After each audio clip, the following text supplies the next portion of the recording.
Indeed, it could not be so. Neither the former nor the latter could fail to see the irrationality of their conduct, if the complexity of government organization did not obscure the unnatural senselessness of their actions. So many instigate, assist, or sanction the commission of every one of these actions that no one who has a hand in them feels himself morally responsible for it. It is the custom among assassins to oblige all the witnesses of a murder to strike the murdered victim, that the responsibility may be divided among as large a number of people as possible. The same principle, in different forms, is applied under the government organization in the perpetration of the crimes, without which no government organization could exist. Rulers always try to implicate as many citizens as possible in all the crimes committed in their support. Of late, this tendency has been expressed in a very obvious manner by the obligation of all citizens to take part in legal processes as jurors, in the army as soldiers, in the local government or legislative assembly as electors or members. Just as in a wicker basket, all the ends are so hidden away that it is hard to find them. In the state organization, the responsibility for the crimes committed is so hidden away that men will commit the most atrocious acts without seeing their responsibility for them. In ancient times, tyrants got credit for the crimes they committed, but in our day the most atrocious infamies, inconceivable under the Neros, are perpetrated, and no one gets blamed for them. One set of people have suggested, another set have proposed, a third have reported, a fourth have decided, a fifth have confirmed, a sixth have given the order, and a seventh set of men have carried it out. They flog to death women, old men, and innocent people, as was done recently among us in Russia at the Yevzhinsky factory, and is always being done everywhere in Europe and America in the struggle with the anarchists and all other rebels against the existing order. They shoot and hang men by hundreds and thousands, or massacre millions in war, or break men's hearts in solitary confinement, and ruin their souls in the corruption of a soldier's life. And no one is responsible. At the bottom of the social scale, soldiers armed with guns, pistols, and sabers injure and murder people and compel men through these means to enter the army, and are absolutely convinced that the responsibility for the actions rests solely on the officers who commanded them. At the top of the scale, the czars, presidents, ministers, and parliaments decree these tortures and murders and military conscriptions, and are fully convinced that since they are either placed in authority by the grace of God or by the society they govern, which demands such decree from them, they cannot be held responsible. Between these two extremes are the intermediary personages who superintend the murders and other acts of violence, and are fully convinced that the responsibility is taken off their shoulders, partly by their superiors who have given the order, partly by the fact that such orders are expected from them by all who are at the bottom of the scale. The authority who gives the orders and the authority who executes them at the two extreme ends of the state organization meet together like the two ends of a ring. They support and rest on one another and enclose all that lies within the ring.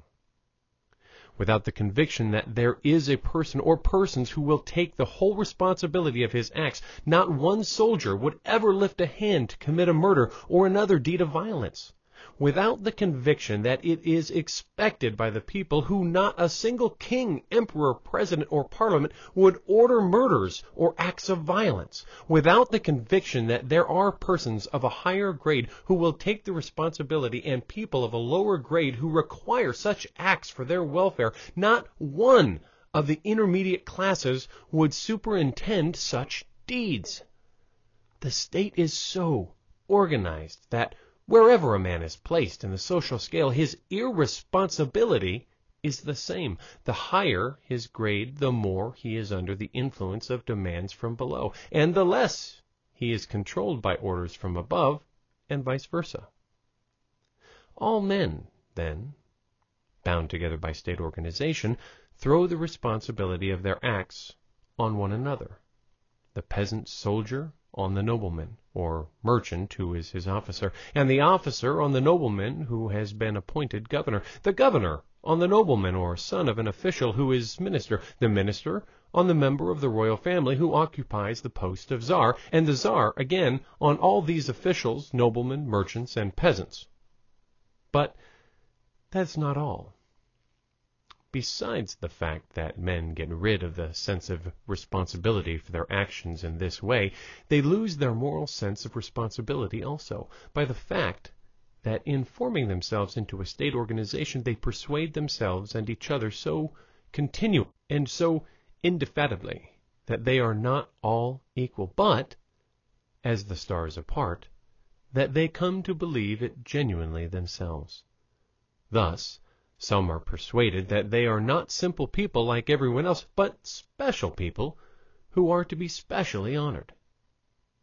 It is instilled into another set of men by every possible means that they are inferior to others, and therefore must submit without a murmur to every order given them by their superiors.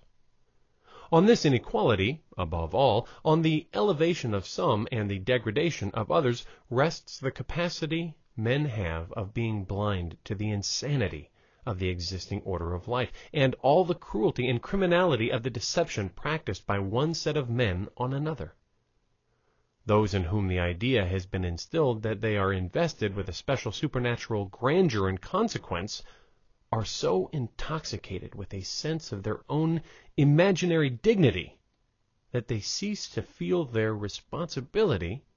for what they do. While those, on the other hand, in whom the idea is fostered that they are inferior animals bound to obey their superiors in everything, fall through this perpetual humiliation into a strange condition of stupefied servility, and in this stupefied state do not see the significance of their actions and lose all consciousness of responsibility for what they do. The intermediate classes, who obey the orders of their superiors on the one hand and regard themselves as superior beings on the other, are intoxicated by power and stupefied by servility at the same time, and so lose the sense of their responsibility. One need only glance during a review at the commander-in-chief, intoxicated with self-importance, followed by his retinue, all on magnificent and gaily apparelled horses, in splendid uniforms and wearing decorations, and see how they ride to the harmonious and solemn strains of music before the ranks of soldiers, all presenting arms and petrified with servility. One need only glance at this spectacle to understand that at such moments, when they are in a state of the most complete intoxication, commander-in-chief, soldiers, and intermediate officers alike would be capable of committing crimes of which they would never dream under other conditions. The intoxication produced by such stimulants as parades, reviews, religious solemnities, and coronations is, however, an acute and temporary condition. But there are other forms of chronic, permanent intoxication to which those are liable who have any kind of authority. From that of the Tsar to that of the lowest police officer at the street corner, and also those who are in subjugation to authority and in a state of stupefied servility, the latter, like all slaves, always find a justification for their own servility in ascribing the greatest possible dignity and importance to those they serve. It is principally through this false idea of inequality and the intoxication of power and of servility resulting from it that men associated in a state organization are enabled to commit acts opposed to their conscience without the least scruple or remorse. Under the influence of this intoxication, men imagine themselves no longer simply men as they are, but some special beings. Noblemen, merchants, governors, judges, officers, czars, ministers, or soldiers, no longer bound by ordinary human duties, but by other duties far more weighty, the peculiar duties of a nobleman, merchant, governor, judge, officer, czar, minister, or soldier. Thus, the landowner who claimed the forest acted as he did only because he fancied himself not a simple man, having the same rights to life as the peasants living beside him and everyone else, but a great landowner, a member of the nobility, and under the influence of the intoxication of power, he felt his dignity offended by the peasants' claims. It was only through this feeling that, without considering the consequences that might follow, he sent in a claim to be reinstated in his pretended rights. In the same way, the judges who wrongfully adjudicated the forest to the proprietor did so simply because they fancied themselves not simply men like everyone else, and so bound to be guided in everything only by what they consider right, but under the intoxicating influence of power, imagined themselves the representatives of the justice which cannot err, while under the intoxicating influence of servility they imagined themselves bound to carry out to the letter the instructions inscribed in a certain book, the so-called law. In the same way, all who take part in such an affair, from the highest representative of authority who signs his assent to the report, from the superintendent presiding at the recruiting sessions and the priest who deludes the recruits, to the lowest soldier who is ready now to fire on his own brothers, imagine in the intoxication of power or of servility that they are some conventional characters. They do not face the question that is presented to them, whether or not they ought to take part in what their conscience judges an evil act, but fancy themselves various conventional personages. One is the Tsar, God's anointed, an exceptional being called to watch over the happiness of 100 millions of men. Another is the representative of nobility. Another is a priest who has received special grace by his ordination. Another is a soldier, bound by his military oath to carry out all he is commanded without reflection. Only under the intoxication of the power or the civility of their imagined positions could all these people act as they do.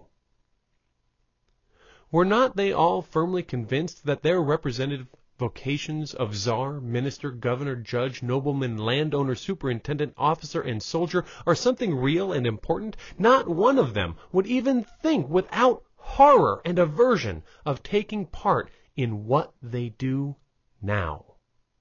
The conventional positions, established hundreds of years, recognized for centuries and by everyone, distinguished by special names and dresses, and moreover confirmed by every kind of solemnity, have so penetrated into men's minds through their senses that, forgetting the ordinary conditions of life common to all, they look at themselves and everyone only from this conventional point of view, and are guided in their estimation of their own actions and those of others by this conventional standard. Thus, we see a man of perfect sanity and ripe age simply because he is decked out with some fringe or embroidered keys on his coat tails, or a colored ribbon only fit for some gaily dressed girl, and is told that he is a general, a chamberlain, a knight of the order of St. Andrew, or some similar nonsense, suddenly becomes self-important, proud, and even happy, or, on the contrary, grow melancholy and unhappy to the point of falling ill because he has failed to obtain the expected decoration or title. Or, what is still more striking, a young man, perfectly sane in every other matter, independent and beyond the fear of want, simply because he has been appointed judicial prosecutor or district commander, separates a poor widow from her little children and shuts her up in prison, leaving her children uncared for, all because the unhappy woman carried on a secret trade in spirits, and so deprived the revenue of 25 rubles. And he does not feel the least pang of remorse. Or what is still more amazing,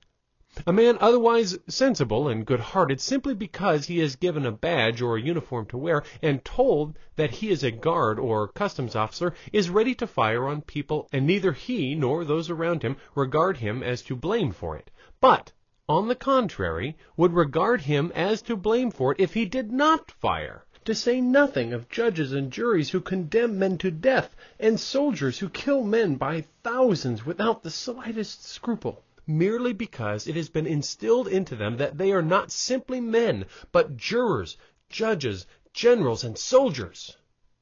This strange and abnormal condition of men under state organization is usually expressed in the following words: As a man, I pity him, but as guard, judge, general, governor, czar, or soldier, it is my duty to kill or torture him. Just as though there were some positions conferred and recognized which would exonerate us from the obligations laid on each of us by the fact of our common humanity. So, for the example in the case before us, men are going to murder and torture the famishing, and they admit that in the dispute between the peasants and the landowner, the peasants are right. All those in command said as much to me. They know that the peasants are wretched, poor, and hungry, and the landowner is rich and inspires no sympathy. Yet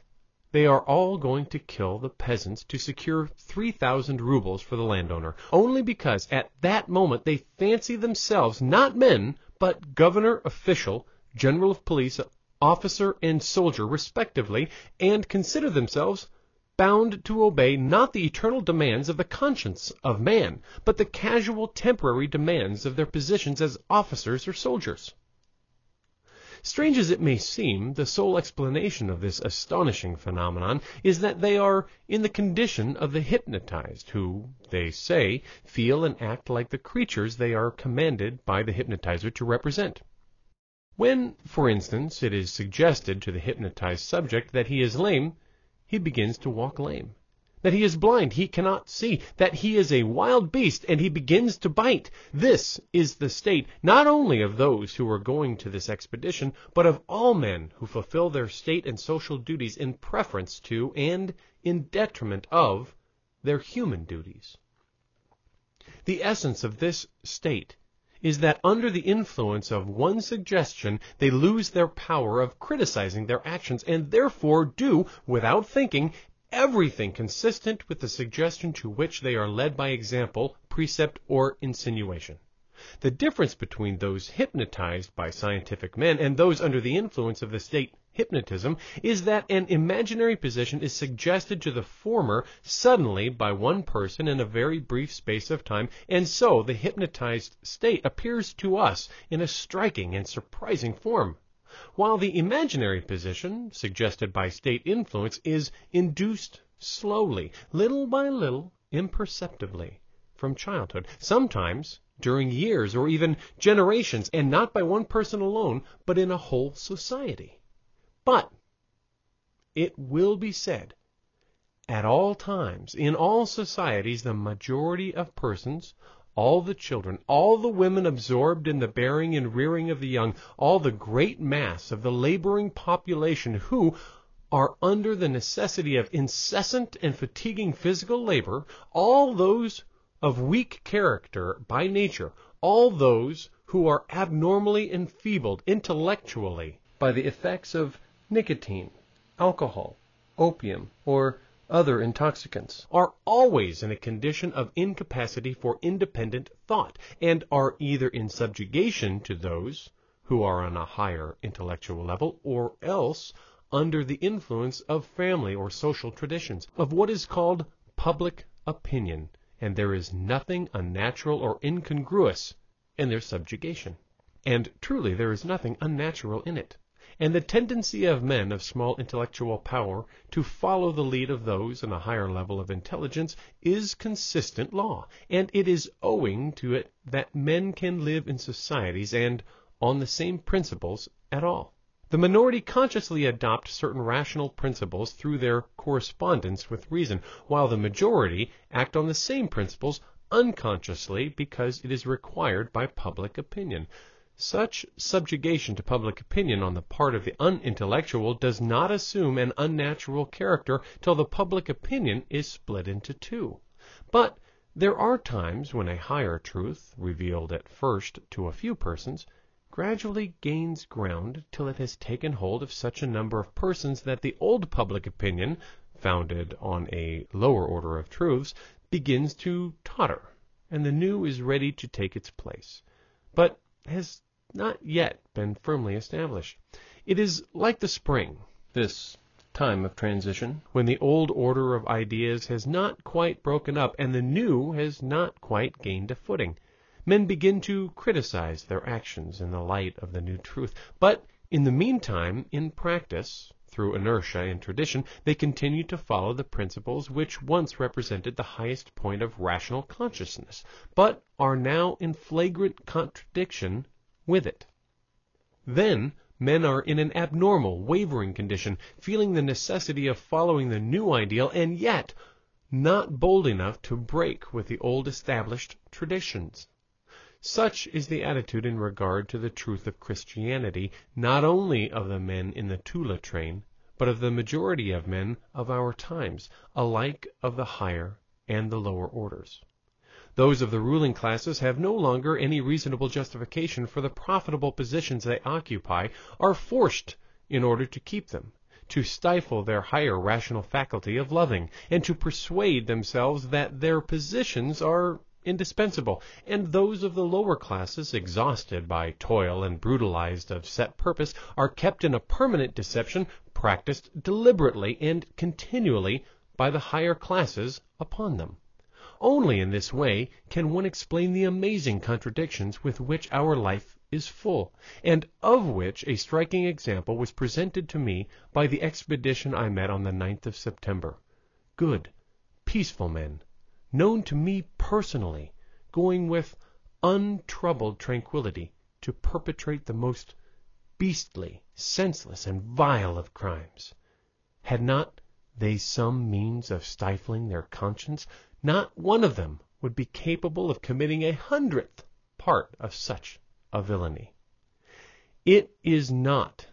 that they have not a conscience which forbids them from acting thus, just as even 300 or 400 years ago, when people burnt men at the stake and put them to the rack, they had a conscience which prohibited it. The conscience is there, but it has been put to sleep in those in command by what the psychologists call autosuggestion, in the soldiers by the direct conscious hypnotizing exerted by the higher classes. Though asleep, the conscience is there, and in spite of the hypnotism, it is already speaking in them, and it may awake. These men are in a position like that of a man under hypnotism, commanded to do something opposed to everything he regards as good and rational, such as to kill his mother or his child. The hypnotized subject feels himself bound to carry out the suggestion. He thinks he cannot stop, but the nearer he gets to that time and the place of the action, the more the benumbed conscience begins to stir, to resist, and to try to awake, and no one can say beforehand whether he will carry out the suggestion or not, which will gain the upper hand, the rational conscience or the irrational suggestion. It all depends on their relative strength. That is just the case with the men in the Tula train, and in general with everyone carrying out acts of state violence in our day. There was a time when men who set out with the object of murder and violence, to make an example, did not return till they had carried out their object, and then, untroubled by doubts or scruples, having calmly flogged men to death, they returned home and caressed their children, laughed, amused themselves, and enjoyed the peaceful pleasures of family life.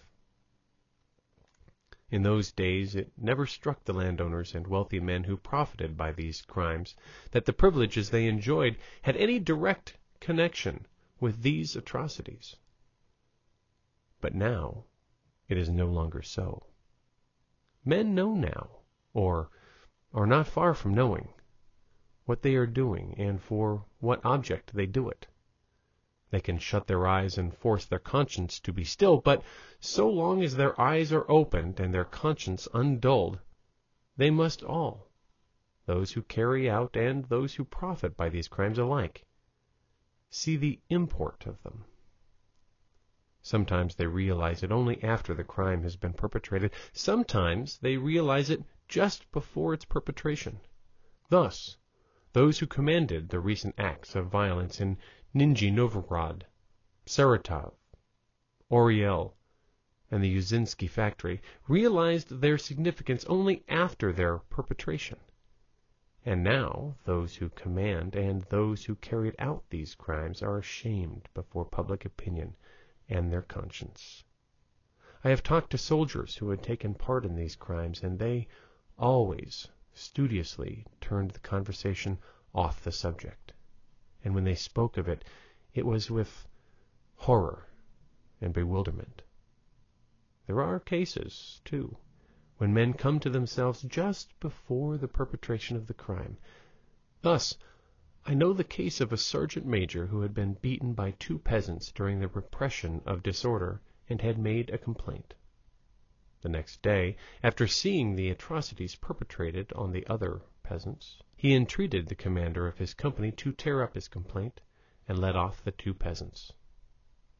I know cases when soldiers commanded to fire have refused to obey, and I know many cases of officers who have refused to command expeditions for torture and murder, so that men sometimes come to their senses long before perpetrating the suggested crime, sometimes at the very moment before perpetrating it, sometimes only afterward. The men traveling in the Tula train were going with the object of killing and injuring their fellow creatures, but none could tell whether they would carry out their object or not. However obscure his responsibility for the affair is to each, and however strong the idea instilled into all of them that they are not men, but governors, officials, officers, and soldiers, and as such beings can violate every human duty, the nearer they approach the place of the execution, the stronger their doubts as to its being right, and this doubt will reach its highest point when the very moment for carrying it out has come. End of chapter 12b.